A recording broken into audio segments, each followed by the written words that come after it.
Is the weekend jazz update to Jashan De Silva. On this week's show, it's about the jazz band Weather Report, their biography and best hits. During this hour, we're going to be talking about some of their best albums. Here's a quick recap of what's coming up. First up, 1975's Tail Spinning, a vibrant, rhythmic-driven adventure.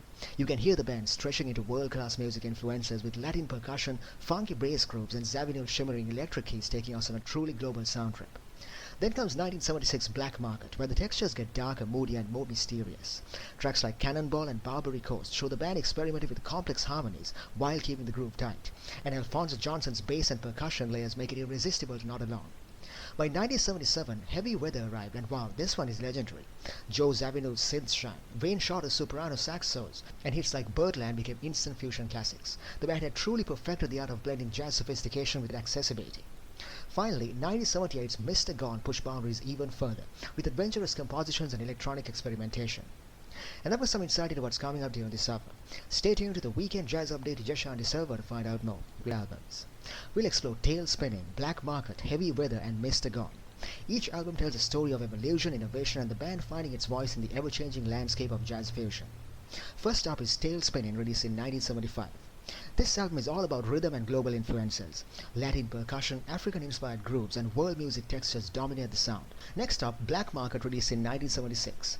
It's the first album to feature Jaco Pastorius on electric bass, and he completely changes the game. His melodic bass lines are more than just rhythm, they're leading the conversation, pushing the band forward. Tracks like Cannonball and Barbary Coast show the band tightening arrangements while still leaving room for improvisation. Zawinul's synths are lush, layered, and playful. Percussion is textured and inventive. Critics praise the melodic bass and accessibility, and fans felt the band had struck the perfect balance between innovation and groove. One studio anecdote, Zawinul experimented with all kinds of unusual percussion instruments to get exotic textures, marimbas, bells, even electronic sounds, which gave the album that distinct vibe. Finally, let's talk about Mr. Gone, released in 1978. This one's a bit divisive. Critics weren't sure what to make of it, but musicians praise its daring ideas. The arrangements are dense, the textures complex, and the synthesizers layered in ways that were ahead of their time.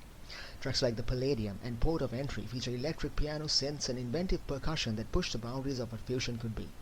You can hear the band experimenting with sounds and compositional techniques that would influence the 1980s jazz fusion scene. It's less about melody and more about texture, about atmosphere and interplay, which can feel challenging at first but rewards careful listening.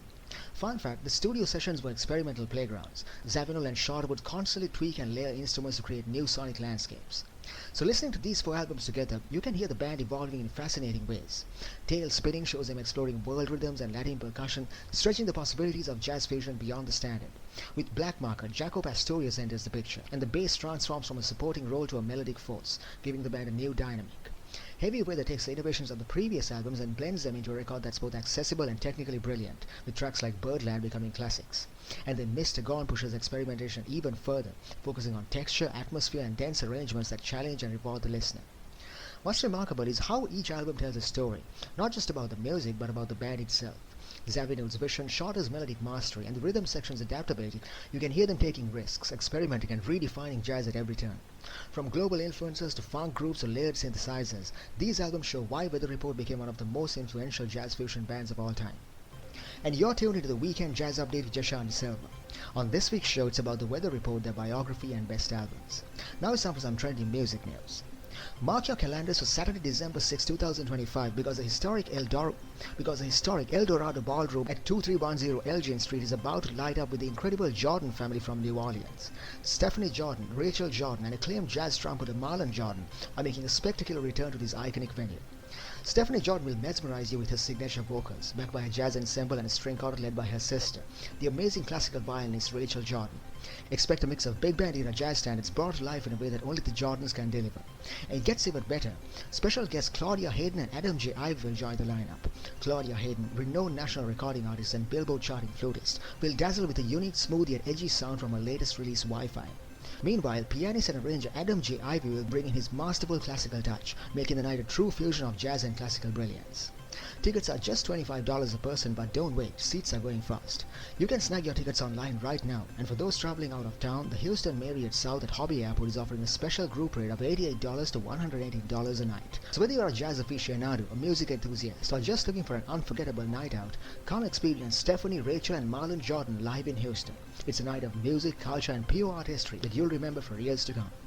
And that was some trending music news on the weekend jazz update with Jaco and Silva. We'll be right back after some music. When we come back, we're going to be talking about more of the Weather Report's best albums. Stay tuned. The weekend jazz update with Jaco and Silva. On this week's show, it's all about the jazz band Weather Report, their biography and best hits. During this hour, we're going to be talking about some of their best albums. Here's a quick recap of what's coming up. First up, 1979's 8:30, a live album capturing the band at their absolute peak of performance. Tracks like Teen Town showcase not just virtuosity but the improvisational interplay that made their concerts legendary.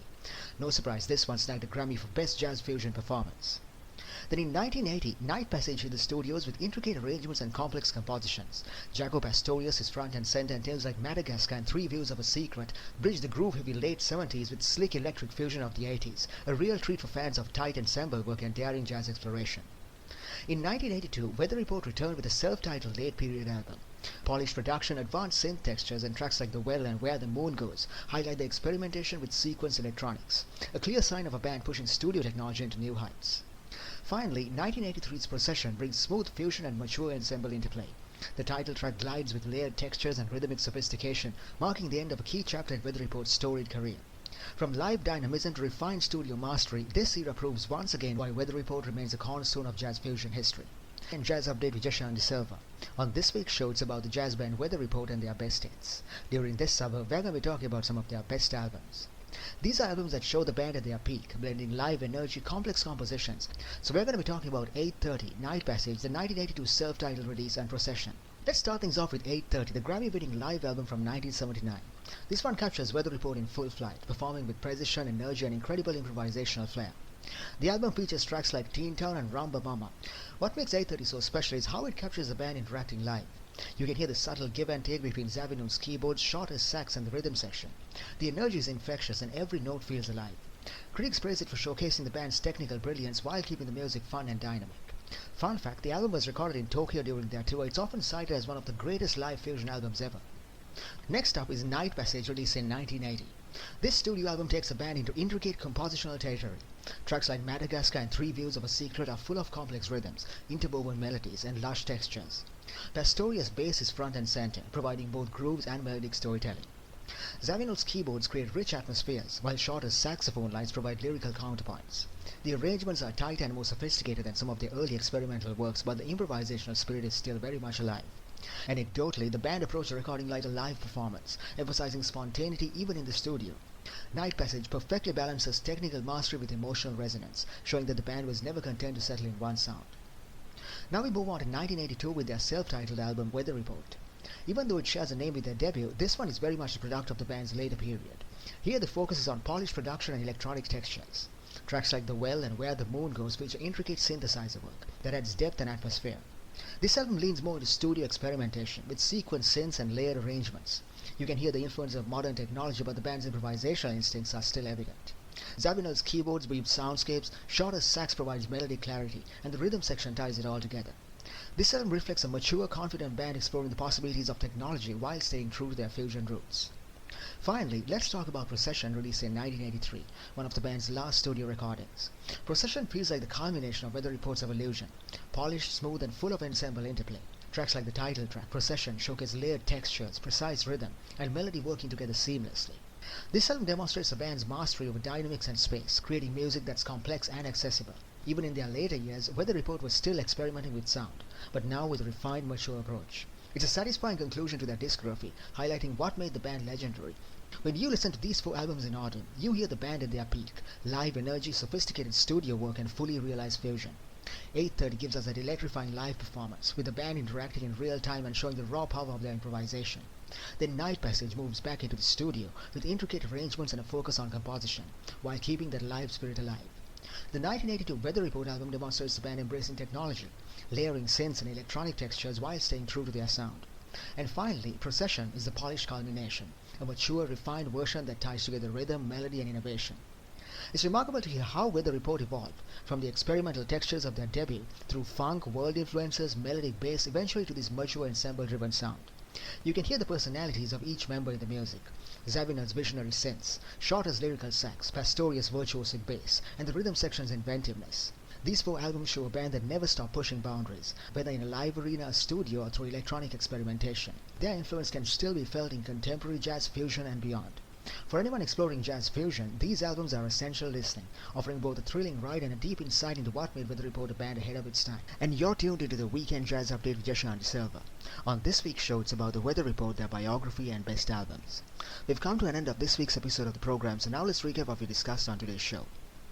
Formed back in 1970, this wasn't just another jazz band. This was a seismic shift waiting to happen. Joe Zawinul on keyboards, Wayne Shorter on sax, two giants who didn't just play music, they constructed worlds.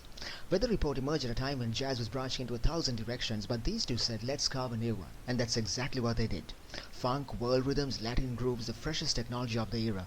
They fused everything into a sound that was melodic, fearless, and constantly evolving. Let's talk about the albums because this is where the legacy lives and breathes. Heavy Weather released in 1977, the blockbuster, the classic, the global breakthrough. Featuring the legendary Birdland, this album is bright, bold, and bursting with melody. It's a band at their peak, polished, energetic, and totally unforgettable.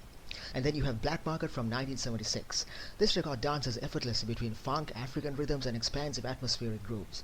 You can actually hear the band stepping into a new era, experimenting with textures and pushing jazz fusion into uncharted territory.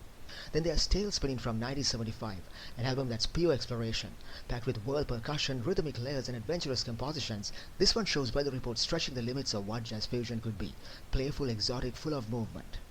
Now let's take a leap to 8:30, released in 1979, the famed live album. If you ever needed proof that Weather Report on stage is a force of nature, this is it. The improvisation is sharp, the chemistry undeniable.